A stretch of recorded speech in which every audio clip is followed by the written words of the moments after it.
பன்றி சாப்பிட்ற தவிட சாப்பிட்றதுக்கு ஆசையா இருக்கிறவனை பார்த்தா எத்தனை பேருக்கு லவ் வரும்? உலகத்துல லவ் எப்படி தெரியுமா வரும்? சைஸ் பார்த்து, வசதி பார்த்து, நிறம் பார்த்து, படிப்பு பார்த்து, ஜாதி பார்த்து, குடும்ப பின்னணி பார்த்து. என் பண்ணி மேய்க்கிறவனை பார்த்தா வரல நமக்கு.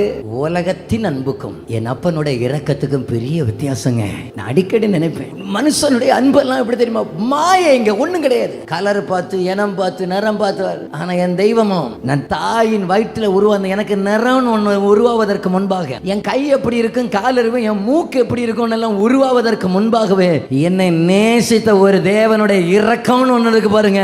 அந்த தெய்வம் இன்றைக்கு நம்ம மேல இரக்கமாக தான் இருக்கிறாரு. கையை தட்டி வரு ஆமென்னு சொல்லிருங்க பார்க்கலாம். அன்றைக்கு நம்ம நேசித்தவர் இன்னைக்கு நம்ம மேல இரக்கமாக தான் இருக்கிறார். இப்படி சொல்லட்டுமா? அன்றைக்கே என்னை நேசித்தவர் இன்றைக்கு என்னை நேசியாமல் இருப்பாரோ? அன்றைக்கே என் மேல அன்பு வைத்தவர் இன்றைக்கு அன்பை விட்டு விட்டாரோ?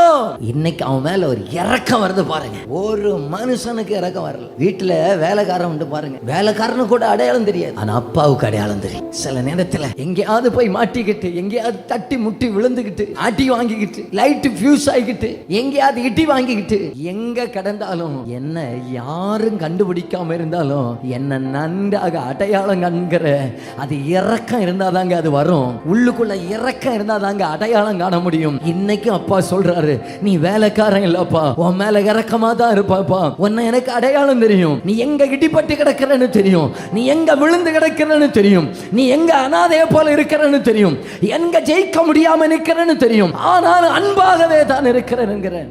நல்ல அன்பு.